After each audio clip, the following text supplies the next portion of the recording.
Ambassador Carmon, thank you for speaking to WION.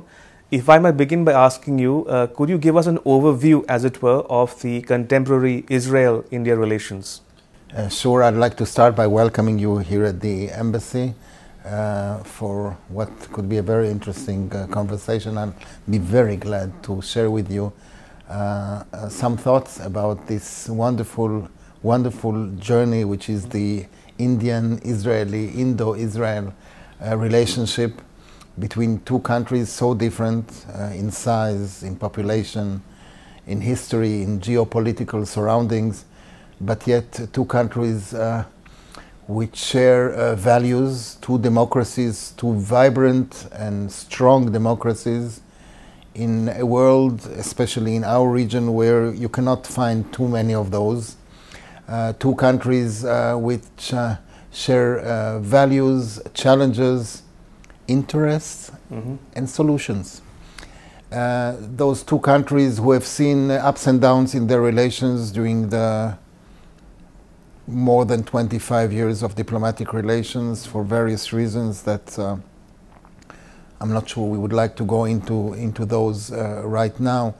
But during those 25 years we have seen a development of relations in various areas that were identified by both sides as areas of common interest, where each side can complement each other, each side can contribute to each other, a relationship between equals, if I can say. I mean, 1,250,000,000 Indians and 8 million Israelis are maintaining a relationship between equals. It sounds a little, out of range, but still we are doing so, and we enjoy a very special partnership in areas that are important to both countries. So, talking specifically about the India-Israel cooperation, can we talk a little bit about defense ties, for instance, defense, security and counterterrorism cooperation, agriculture, which is emerging as an important area of cooperation, education, IT, and culture, for instance. So, if you could give us a flavor of the nature of the relationship as it exists today.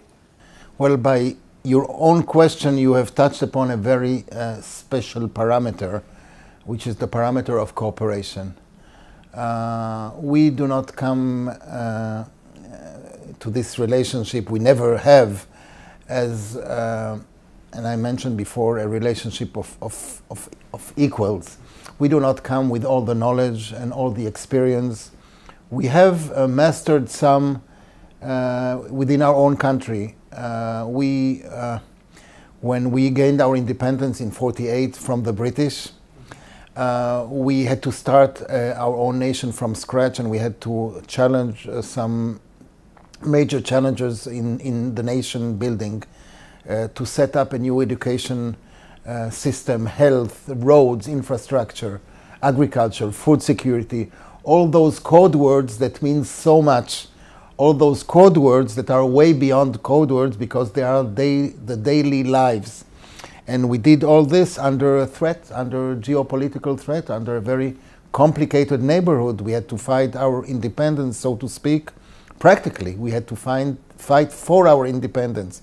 So we did, within this tiny country called Israel, we did manage to set up a vibrant society, a very strong economy, a very strong democracy, a country that fights for its survival, a country that safeguards its citizen, and we're very proud of our achievements. We were so proud of our achievements that as part of our policy, our diplomacy, we have been sharing with our friends what we know, adapting what we know to local scenes. And again, I'd like to go back to your own word, in cooperation. It's not an assistant, we are not those big brothers from It's gone beyond wherever. a buyer-seller relationship. It's way beyond buyer and seller relationship. It's not a buyer-seller relationships, although there is an element. You mentioned defense. Defense is one area that we don't talk too much about. I think it's in the interest of both sides not to talk too much about that. It's in our traditions. We inherited some traditions from the British.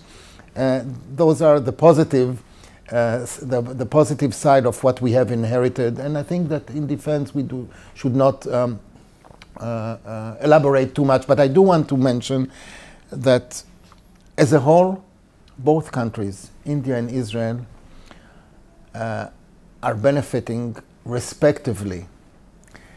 The national interests, the national security and defense interests of each of our two countries is benefiting from the joint relationship that both countries have. Selling and buying is on the charts in the papers every now and then, and we read that we are number 2, number 3, that's important, but that's not the most important thing. The most important things include the commercial side, but it has a much deeper ingredient. We have confidence in each other. We have experience.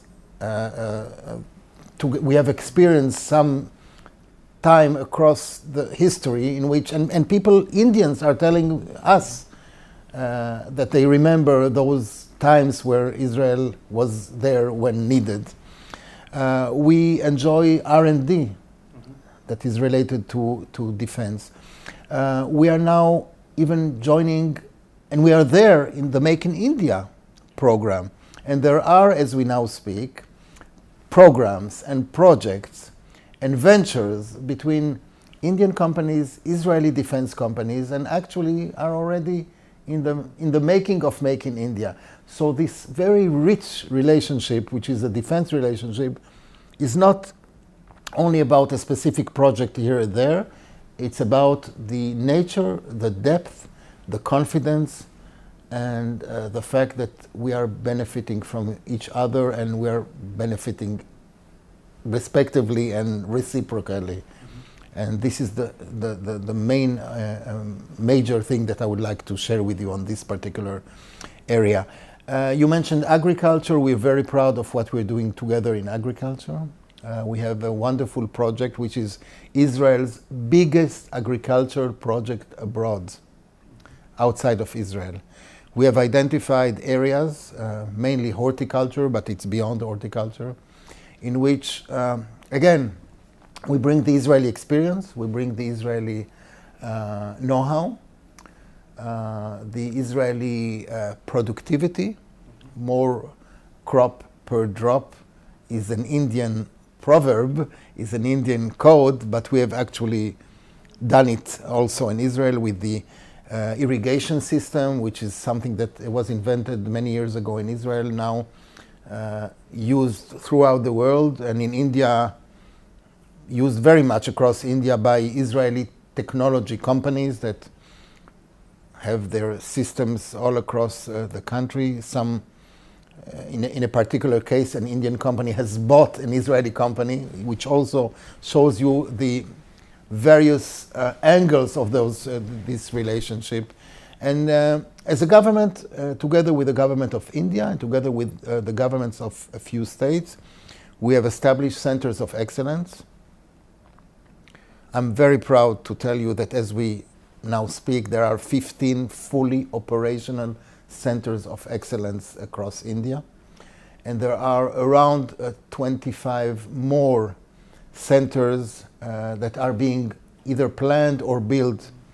And when we'll talk next year, I will be glad to tell you about 25 years, 25 centers of excellence. Each center is a real farm where we demonstrate, where we bring the technology, where we train, where farmers come and see and touch the technology. A week ago, 10 days ago, I went to visit one of those centers and I brought a series of colleagues from the Indian society, the Indian decision-making arena. And all of a sudden, I see a group of 100 farmers who came into the center. I didn't know about that thing.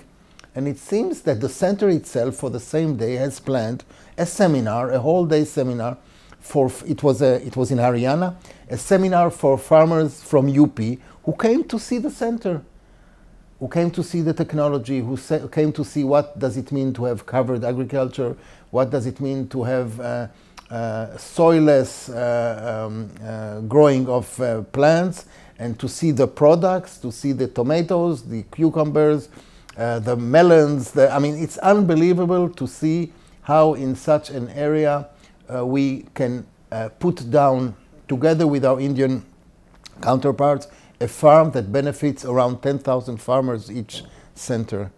Our idea is to have this as we now know it. Our idea is to have the private sector replicate such centers, and if we talk about 40 centers, why not have 400 centers which enjoy the same similar parameters, and at the end of the day we will better the productivity, and we will help in multiplying the income of the farmer. We will help India and Israel, it's not only Israel, have better products, and it's a win-win situation. I'd like to add another ingredient.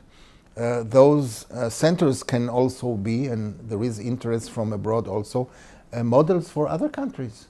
We have already a few examples of other countries who want to replicate and imitate the Indo-Israeli center into their own area. For instance, we had delegations from Sri Lanka, from Philippines, from Panama, and a few other countries.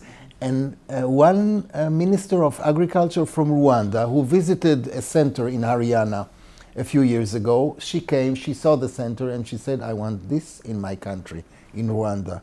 And Israel, together with Rwanda, are building. I was glad and proud enough to be with our Minister of Foreign Affairs a few years ago in Kigali, the capital of Rwanda, and a center of excellence, similar and identical to the Indo-Israeli center, is being built in Kigali to the benefit of the Rwandan farmer. And the Indian-Israeli model is a model for other countries, is a beacon for other countries. That's a new way of thinking. It's wonderful. Mr. Carmon, you spoke about agriculture cooperation, you spoke about defense earlier. Now, touching about defense and security cooperation briefly again, military historians in India look back with great interest Israel's role in 1999 before and during the Kargil conflict. And more recently, in September last year, we saw Indian Armed Forces conduct what is known as a surgical strike across the line of control in Jammu and Kashmir to take out terrorist camps. Following that, we heard Prime Minister Narendra Modi talk about the Israeli example or the Israeli model. What's the Israeli experience been like in countering terrorism? And is there a synergy between India and Israel when you talk about security and counter-terrorism cooperation as well? I definitely do not want to talk about specific occurrences that happened here and there. It's a matter for India, and India is doing it in a wonderful way. I really do not want to attach the cooperation that I mentioned before to this, but I do want to mention that 3 years ago, practically 3 years ago, we signed a very important agreement with India, with the Ministry of Home Affairs on counter-terrorism and homeland security. And while engaging in our defense relationship, we are also tackling this particular issue. It has also civilian angles, safe cities, security within the various parts of India, not necessarily what you alluded to, but this is a very important ingredient in our relationship. Few working groups were set, and there is an ongoing cooperation in this field also. with enjoying, so to speak, the Indian and the Israeli experience, combining them together and seeing how we can learn from each other's experience.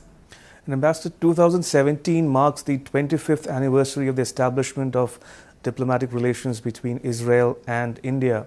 Now, there's a lot of buzz about the proposed visit by the Indian Prime Minister to Israel, hopefully sometime later this year. So, if I might ask you, when exactly is Israel looking forward to or planning to host Mr. Modi in Israel? When exactly is a matter to be decided between both governments. It's something that is on our joint table. If I heard correctly, and I think I heard correctly, the statements by Prime Minister Modi and by our president when they met each other here in Delhi. There was a very important visit by our president following India's president's visit to Israel a year ago, which is, by the way, a completely new paradigm in our relations, because if we did have good relations during those 25 years, they were not as visible as one would want them to be. And they became much more visible in the last couple of years or so. And it's okay to talk about relations with Israel. In the past, it wasn't so, popular. If I heard correctly, and if I read the statement by the government to Parliament a few months ago, there is an intention to really use or enjoy the 25th year of diplomatic relations in order to see even more activity. 25 years it's an important date, it's a landmark date, it's a symbol. I don't want to say that it's a pretext to do more, because we don't need a pretext to do more. We will be doing more in any way. But it's a good time to reflect, to look at our achievements, to look where did we not do enough, both of us, India and Israel. It's a good opportunity to look at the next 25 or next 50 years and plan ahead in areas that are important to both sides. And if I can reiterate and say about what would be the other areas where both forces can combine and do wonders together, then water would be, which is connected to agriculture, but not necessarily connected to agriculture. It's a big challenge in Israel. We do not enjoy too much rain in Israel, but we have, during the years, we have learned on our own backs and our own experience, we have learned to make, from a water shortage crisis, we have, through technology, we are now in a position that we have water surplus at the end of each dry season, so to speak. So we will be sharing this with our friends, technologies in any area that has to do with water. Water for agriculture, irrigation, water conservation, recycling, desalination, you name it, and we will be there together with our Indian friends. If I would like to talk about something similar to what I said before, we have Israeli companies are now present in 8 desalination plants across India. 8. We could have 8,000. This is a big country. There is room for every kind of technology. We just have to go and make a decision together with our Indian colleagues. Companies should enter, Israeli companies could enjoy and engage in Make in India, and the sky would not be the limit. And between now and whenever Prime Minister Modi indeed travels to Israel, are we also looking at more visits, ministerial visits, either from Israel to India or from India to Israel? We are looking at and we are doing. So also, since our president was here a couple of months ago, we had our Minister of Science, Technology and Space visiting India, warmly welcomed by the Minister of Science of India, warmly welcomed by the government, by ISRO in Bangalore, very impressive channel that is reopened after a few years where it was so silent for some reason. We had the visit of our agriculture minister, just ended a couple of days ago, where he participated in Vibrant Gujarat, where we were amongst the countries who not only had their leaders in this important gathering, but also showcased our success stories, the Israel-India success story in a country seminar that we held in Vibrant Gujarat, and there's more ministerial visits on their way. There is a big influx of visitors from India to Israel and from Israel to India.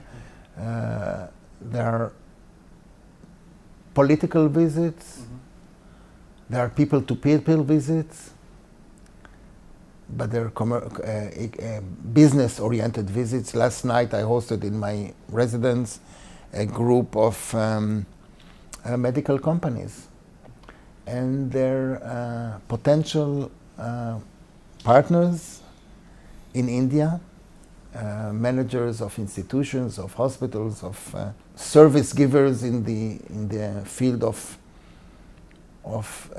medicine. Some of them have already good experience, business experience with Israeli companies, where Israel has the largest number of patents in the field of medicine. So it's not only about defense, it's not only about agriculture. This innovation country called Israel, which, by the way, the Davos World Economic Forum has published a list of the innovator countries across the world. Switzerland #1, Israel #2 in innovation. And we are offering this through our discussions, through delegations that visit India, and through Indian delegation visiting Israel and seeing and touching the technology and seeing how it fits their own needs. And that's a success story by definition, because India also is an innovative country where people are hungry in as much as in Israel to do more, to innovate, to use their skills and their brains. And I always talk about two countries, India and Israel, ancient in their traditions, very proud of their history, but also eager to touch and grasp the future with innovation, with entrepreneurship, and with doing more for the benefit of India, of Israel, and of the world. And Ambassador, talking about India-Israel relations, and you would have heard it many times already, India and Israel seem to enjoy good government-to-government relations. But for some reason, it doesn't seem to percolate down to the people-to-people relations. What about students? What about education? What about tourists? So what is Israel planning to do to raise the profile of Israel in India and occupy the Indian mind space, as it were? First of all, you're so right. This question is, touches us in the it's a bullseye question.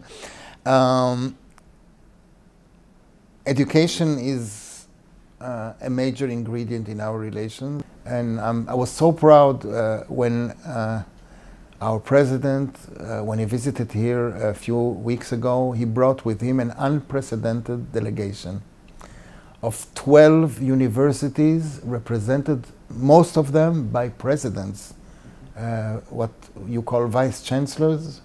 President of universities were present: Jerusalem, Beersheba, Tel Aviv, Haifa,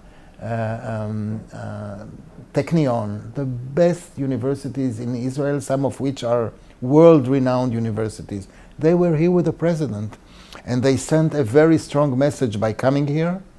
And as a matter of fact, I hope that in the next few weeks there will be a meeting in the president's house in Israel, where those presidents of universities will be sharing what has been developing since then. They signed here in Delhi with the presence of our president and your Minister of Education, around 20 or so MOUs.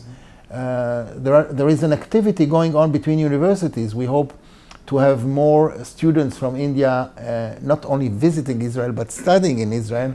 And the starting point is the fact that 10% of the foreign students in Israel are Indians, as we now, as a baseline. We can only develop this into a bigger number, and that's huge. 10% is huge.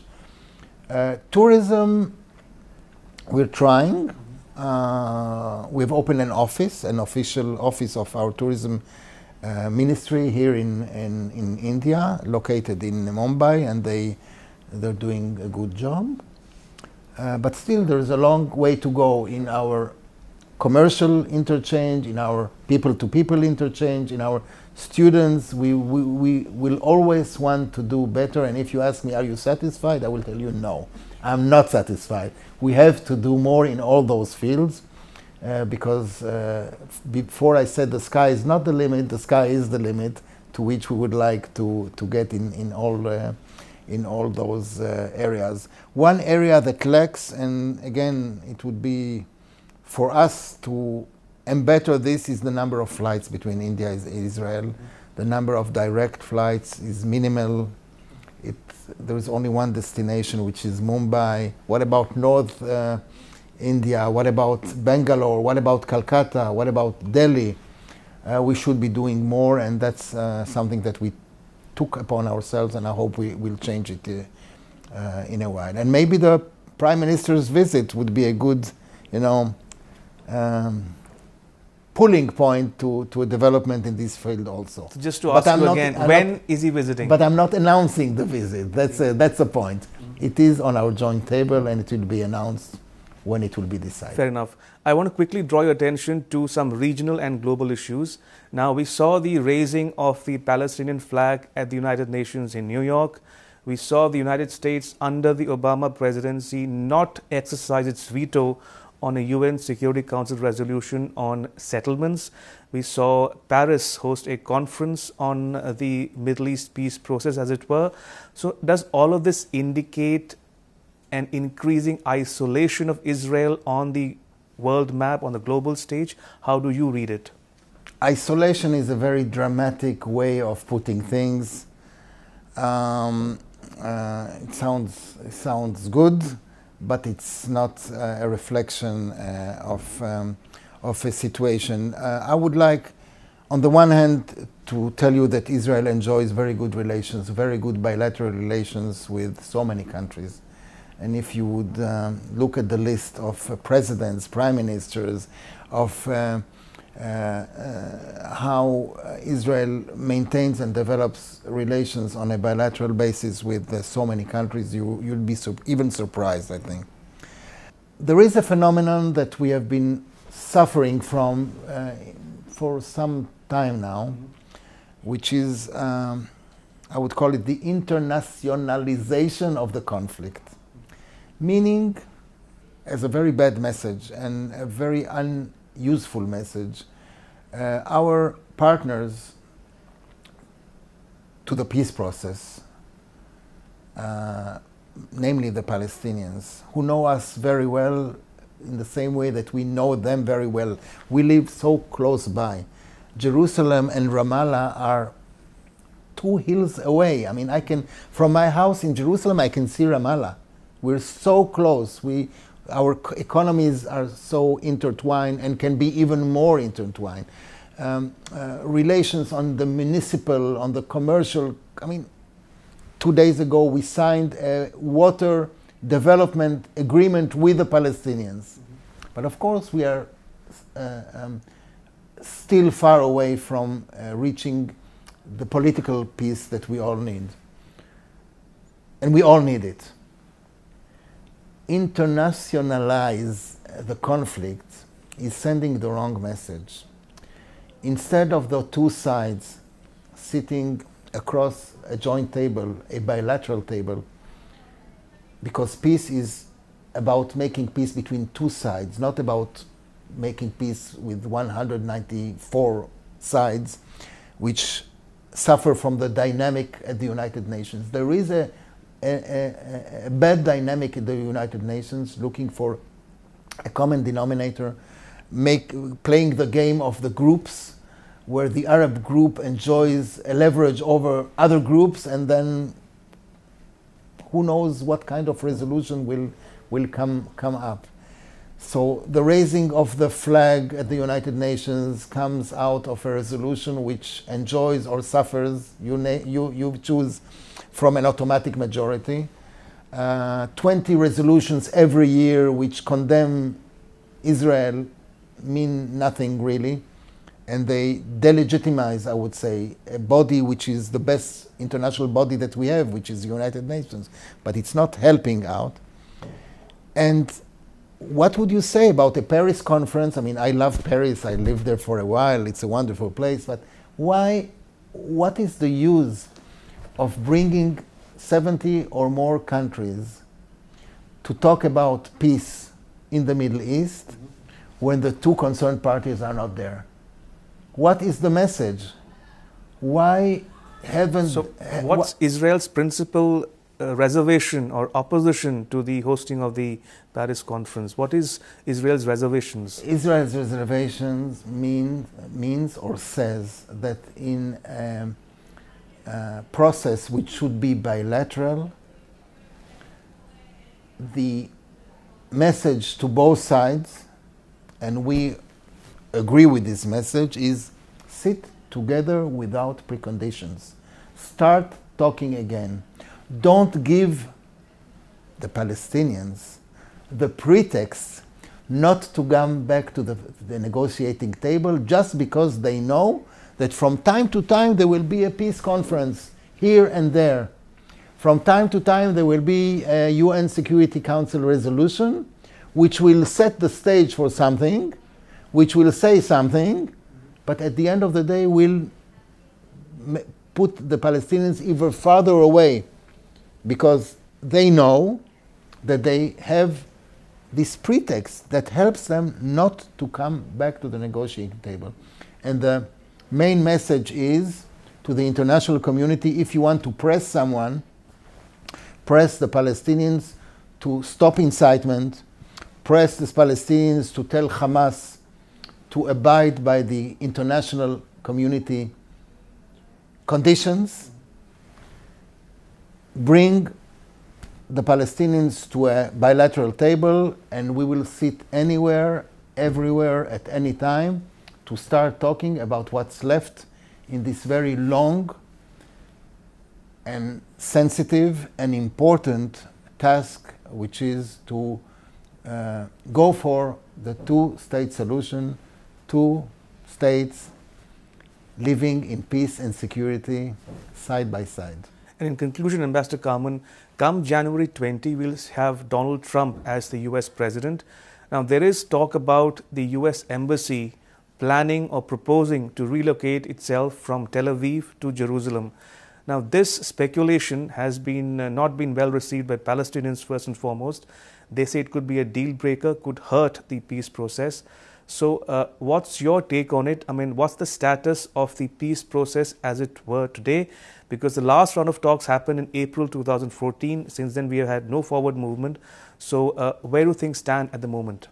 I'm not sure I'd like to connect between the two. I do want to reiterate, and through you to our friends here in India or anywhere who are interested, the Palestinians and the Israelis should come back to a direct negotiating table. The issues at stake are complicated. Those are not easy issues, but unless we start, we will never advance. International pressure through international conferences, through international resolutions at the UN or anywhere else will not be useful to the process. And if we go throughout history, peace was done usually between the sides, not between the rest of the world looking from behind or from above and giving pressure or instructions or points of view that are not relevant. The only relevant negotiators are the bilateral negotiating themselves, and don't give our neighbors the pretext not to come back to the negotiating table. This is the message. Great. Ambassador Carmon, on that note, I'd like to thank you for speaking to me. Thank you so much. Thank you. Thank you for your time. Thank you very much. That was Ambassador Carmon sharing his thoughts on bilateral, regional and global issues of interest to both Israel and India. Thank you for watching. Bye-bye.